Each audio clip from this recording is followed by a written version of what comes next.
Hi, welcome to one more video on differential amplifiers. So in this video we'll see the analysis of this differential amplifier for large signals.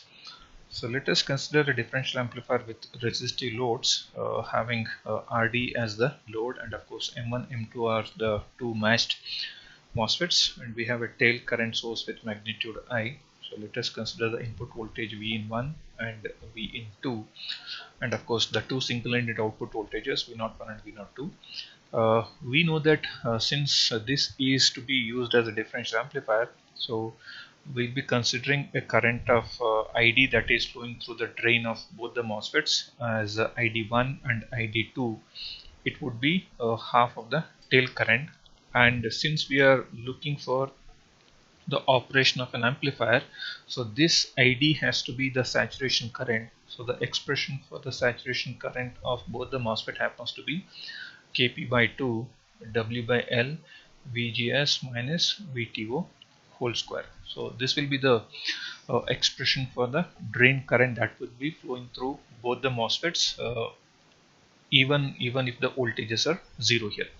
So let us even if I make the Vg as equal to 0, so even if I ground it, I'll be having a current of ID flowing through both the MOSFET, because I have a negative voltage that will be applied over here. So let us in this large signal analysis, first let us consider, so what is the large signal analysis for common mode signal. Common mode signal. So when I say common mode signal, so I will be applying the same waveform to both the inputs. So I can say I'm applying the same waveform to both the inputs. So this is my VCM. So this is my VCM. So what is the value of VCM that we can apply? Maybe since it is large signal, I will make it as capital VCM. So this is capital VCM.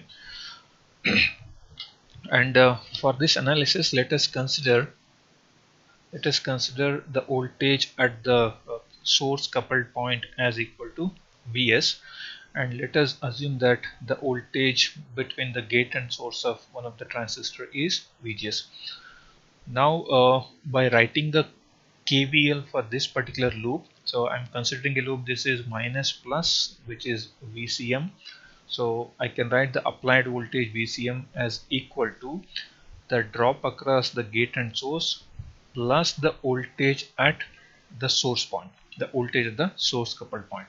When I say voltage at the source coupled point, it is measured with respect to ground, so that I'm going to have a complete path from this ground to again back to ground, that is VCM is equal to VGS plus Vs. Of course, this is we can also write the voltage Vs is equal to VCM minus VGS. So this is the expression for the voltage at the source.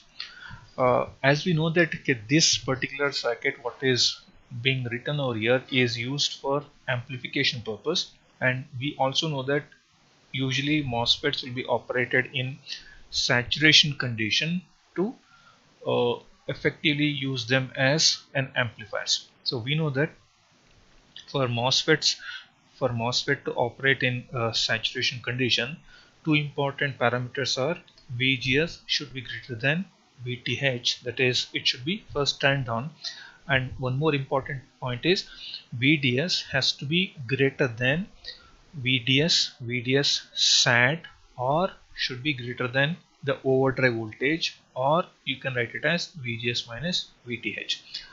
The voltage across drain and source has to be always more than VGS minus VTH, which is also known as the overdrive voltage, which is also said as saturation drain to source voltage. So VDS whatever we are looking at, for proper operation, even upon applying a VCM, should be greater than VOV. So VOV. So let us try to understand what is VDS that need to be maintained so that this MOSFET is in saturation.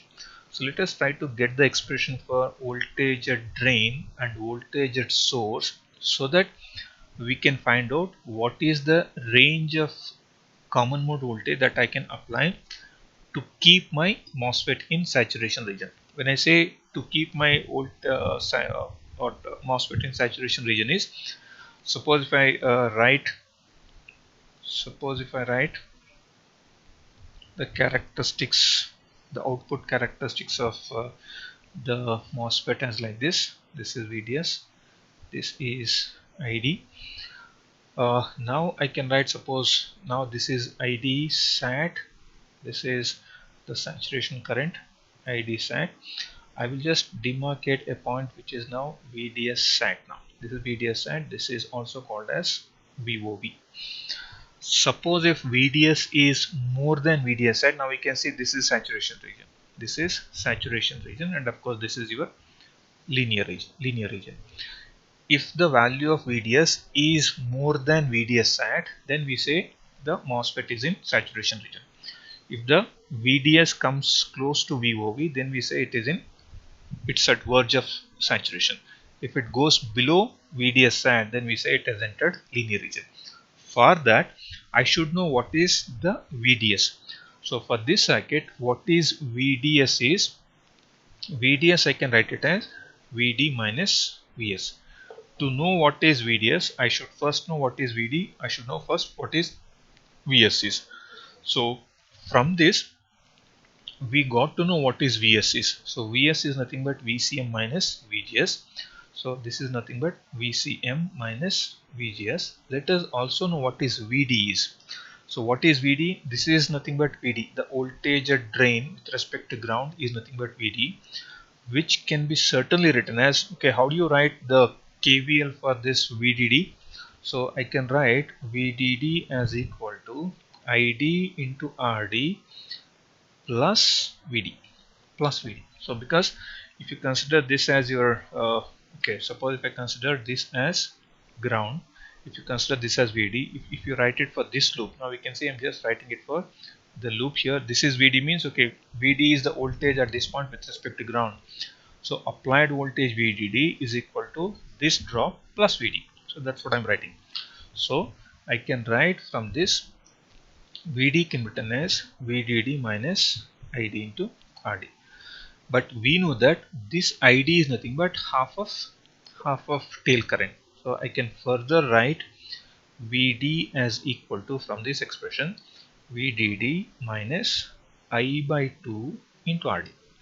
I by 2 into RD. So what is VS? VS is nothing but VCM minus VGS. So by knowing the value of VD and VS, I can know what is VDS for this circuit as VDD minus I by 2 into RD minus of VCM minus VGS.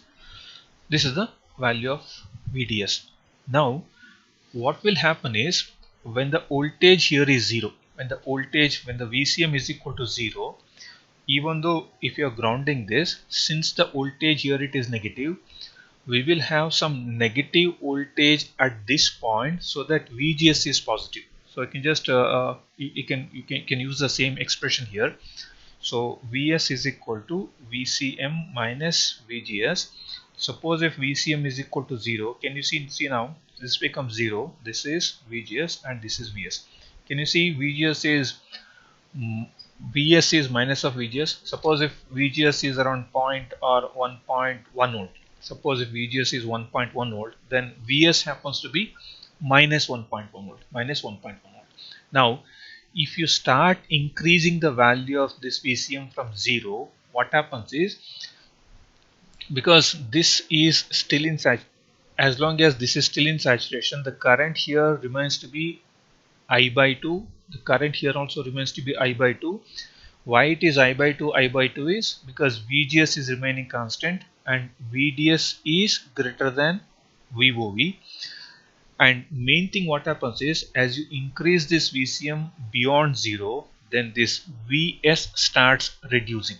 So you can see now, suppose if VS instead of 0, suppose if it becomes some positive voltage, you can see earlier you had this VS as minus 1.1 was there, it will become minus 1, it may become minus 0.8, it may become minus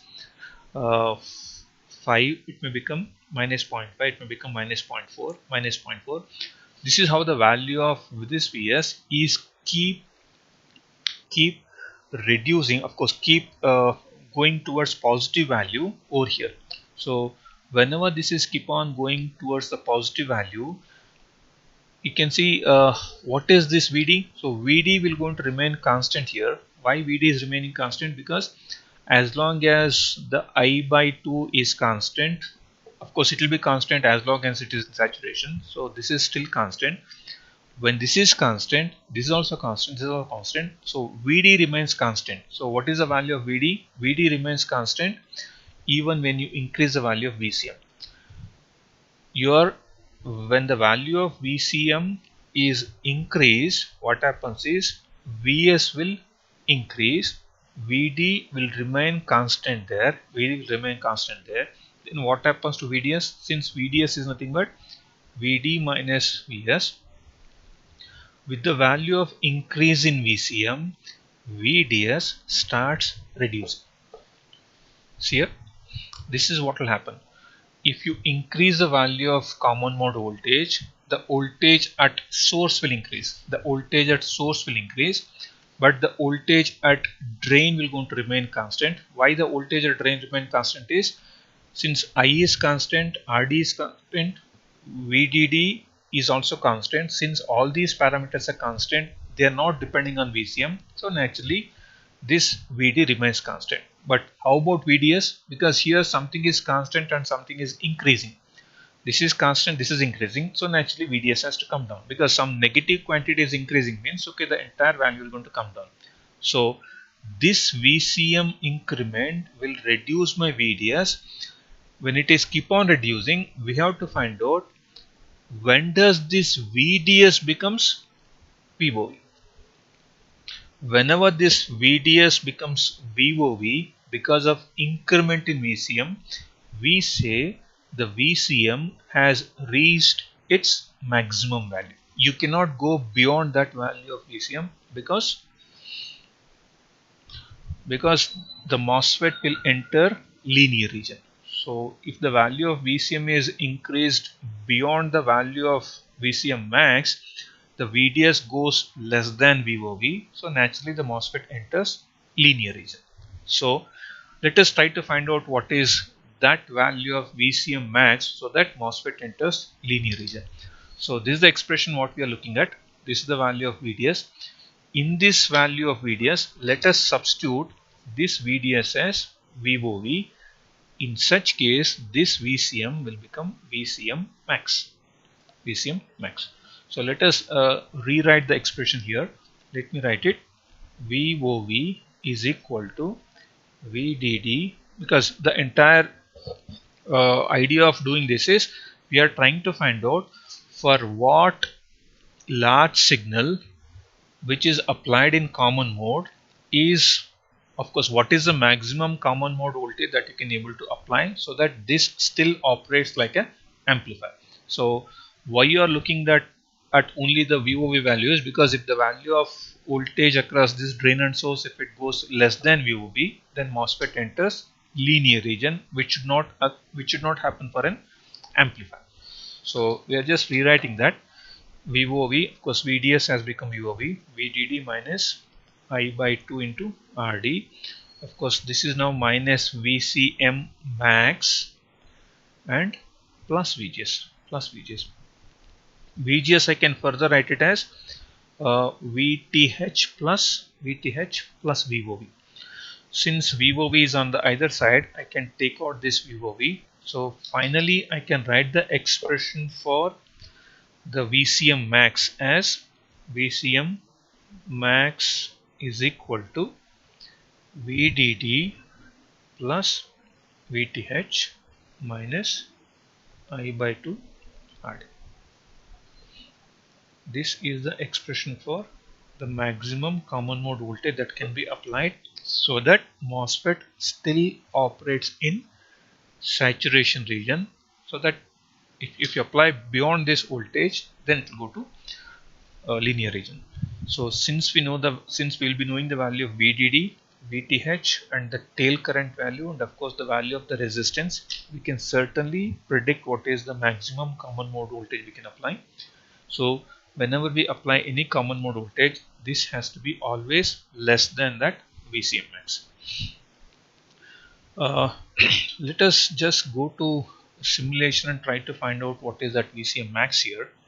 Okay, now see, I'm having a circuit which is uh, exactly discussed in our discussion out here. So this is the value of RD. So let us try to find out what are the values that we're going to get here. So maybe we will just go back to the circuit and then try to find out okay, what is the circuit we have. We have this circuit being built in your LT Spice with a current of 1 milliampere. This is of minus 0.9, this is of 0.9, this is okay, there is a common mode voltage being applied to this, plus minus, and of course I have this as NMOS, this is RD, this is also RD. Since it is 1 milliampere, I'll be having ID1 is equal to ID2 is equal to okay 0.5 milliampere, which is nothing but I by 2, and which is equal to of course half Kp W by L VGS minus VTO whole square. So this is the expression. So from which suppose of course we are assuming the value of Kp to be 200 microampere per volt square, and VTO is assumed to be 0.4 volt, and W by L is taken as 10. That results in a value of VGS is equal to 1.1 volt. This is the value of VGS that you're going to get upon calculating. So let us go back to simulation, try to find out okay, you can see this is the value of Kp VTO. You can see that W by L's are 10 and 100, so that the ratio becomes 10. Here you can see I'm making VCM is equal to 0 volt. If VCM is equal to 0, that's what we are considering. Even when VCM is equal to 0, as discussed as discussed over here, when VCM is equal to 0, so that's what we just said here. When VCM is equal to 0, your VS becomes minus of VGS.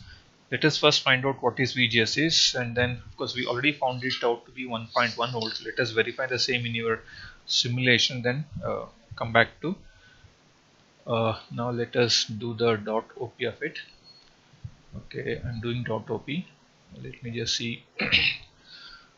You can certainly see the output voltage at this point. Okay, this is voltage at this point, so which is now, you can see whatever voltage you have is exactly 0.9 volts minus of ID into RD. So since ID is 500 microampere, this is also 500 ohm.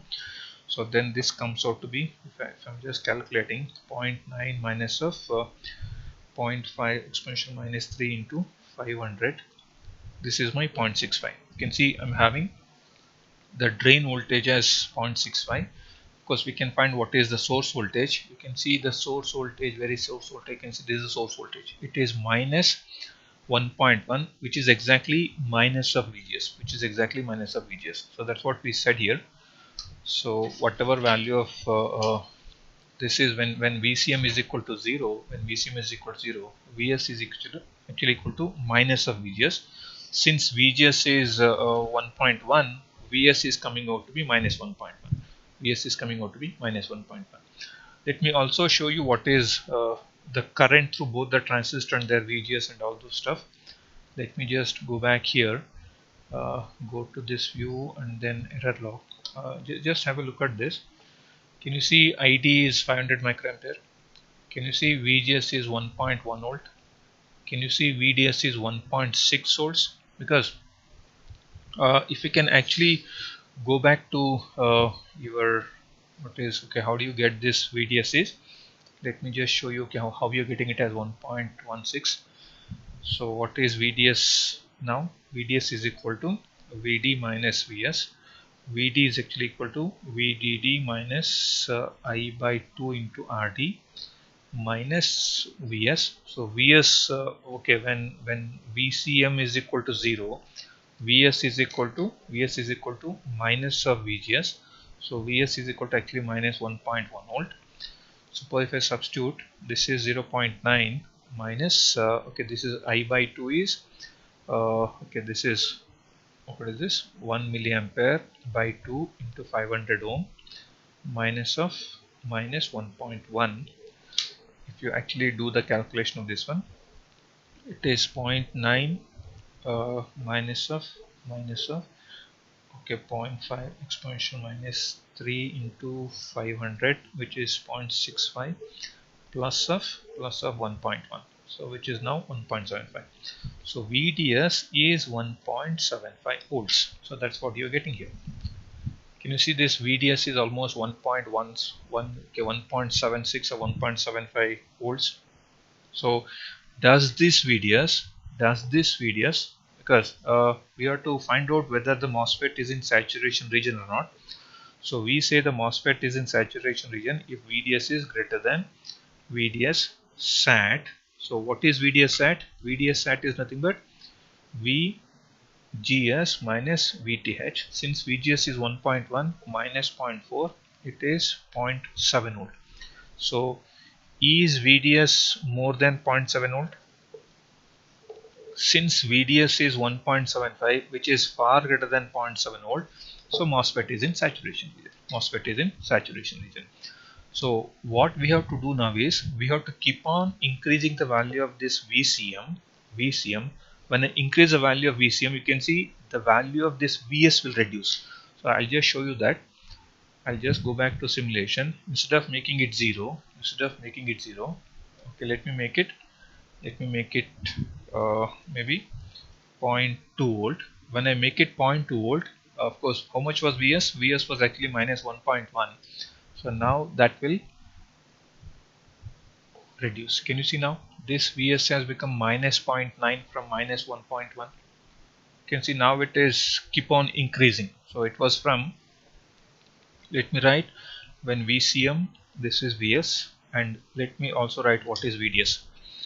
So what is okay, let me not VDS, just VD. When it is 0, it was minus 1.1, it was 0.65. Now it is, when it is 0.2, now you can see it has become minus 0.9. This is still 0.65. This is make it 0.3. So this is what I'm trying to do. See here, I'm increased. When it was 0, VS was minus 1.1, VDS was 0.65. When I made it 0.2, it is only affecting VS. VD remains constant. Why VD remains constant? You can see the VD is remaining constant. Can you see here this V output 1? V output 1 for 0.2 is still 0.65. Why it is remaining 0.65 is because the change in your VCM is not changing my current. When current is not changed, then your V01 is not changing. V01 is not changing. But you can see the VDS was equal to 1.75. Now it has become 1.55. And if you make it 1 volt, this will become minus 0.1. This is still 0.65. So what will happen to this? Now it will become 0.75. Can you see this happening? You can see this is 0 minus 1.1. This is 0.65. The difference is 1.75. 0.2. Whenever you increase this VCM is increasing. VCM is increased from minus 1.1 to minus 0.9. When VCM is increased to 1 volt, this has become minus 0.1. This is still at 0.65. You can see the VDS is now reduced. VDS is now reduced to 0.75. So if you further increase the value, this may happen. This will further increase. This will remain constant, but this goes less than 0.7. If this goes less than 0.7, then MOSFET is in saturation. So instead of doing individual values, what you can do in LTSpice is you can sweep the parameter. So what I'll do is I'll go here, sweep this VCM from 0 to some larger voltage. Sweep this VCM linearly from 0 volt to maybe 2 volts with an increment of 0.01. See what happens. You can see I'm just sweeping it course this is not valid now, this is valid now. If I sweep it, let me see what is my VCM. You can see VCM is keep on increasing from 0 to 2 volt. Let us see what is VC. See here, VC is also keep on increasing from minus. See here, this is the value of VC. VC was actually initially, sorry, not VC, VS. VS is minus 1.1. Then as you increase your VCM, your what is that? This also keep on increasing. The VS is also keep on increasing. Let us try to see what is VDS. Let us try to see what is VDS. So what we are looking at, VDS we are looking at, it should not be less than 0.7. Less than 0.7. You can see I'm just measuring a differential voltage. For measuring differential voltage, I have to keep one here. The other one should be placed at VS. This is actually VDS. Now if I just go and measure VDS, this is how the VDS is keep reducing. Can you see? Of course, as we saw here, is the value of VDS keep on reducing from 1.75 to 1.55, so on so, and we are looking at this critical point where it goes less than 0.7. So why this is reducing is because you are increasing VCM. So what we are seeing in this graph is, this is the increment of your VCM, this is the reduction of your VDS. So I'm looking at what voltage this becomes 0.7. This becomes 0.7. Why 0.7 is critical? Because 0.7 is my saturation voltage, which is VGS minus VTH. Why we are looking at 0.7 is because of this reason. Because I know that VDS should be greater than VDS sat, which is VGS minus VTH. Since VGS is 1.1, VTH is 0.4. I am looking at which point it goes to 0.7. If it goes less than 0.7, it enters the linear region. So that's what I'm trying to see here. For what VCM, this becomes, can you see I'm just keep on reducing so that this becomes 400. I'm just looking at this 400, sorry, not 400, 700. Can you see somewhere here, almost close to this? Okay, 701. Okay, very close to that. Maybe I can just zoom it and then further place it such that it is exactly somewhere here. Okay, this is perfect. This is 700 millivolt. You can see the corresponding VCM is 1.1, 1.05 volt. So VCM max is coming out to be 1.05 volt from the graph. Let us see theoretically what you are supposed to get. So theoretically, what is this is from the graph. This is from the graph. Let us see what is VCM max is. So as we derived in the previous thing, it is actually VDD plus VTH minus I by 2 into RD.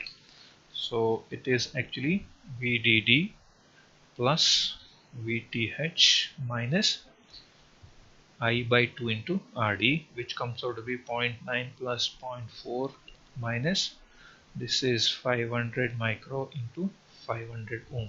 So this comes out to be, okay, 0.9 plus 0.4 plus, sorry, minus 500 minus 6 into 500, it's exactly 1.05 volts. This is VCM max.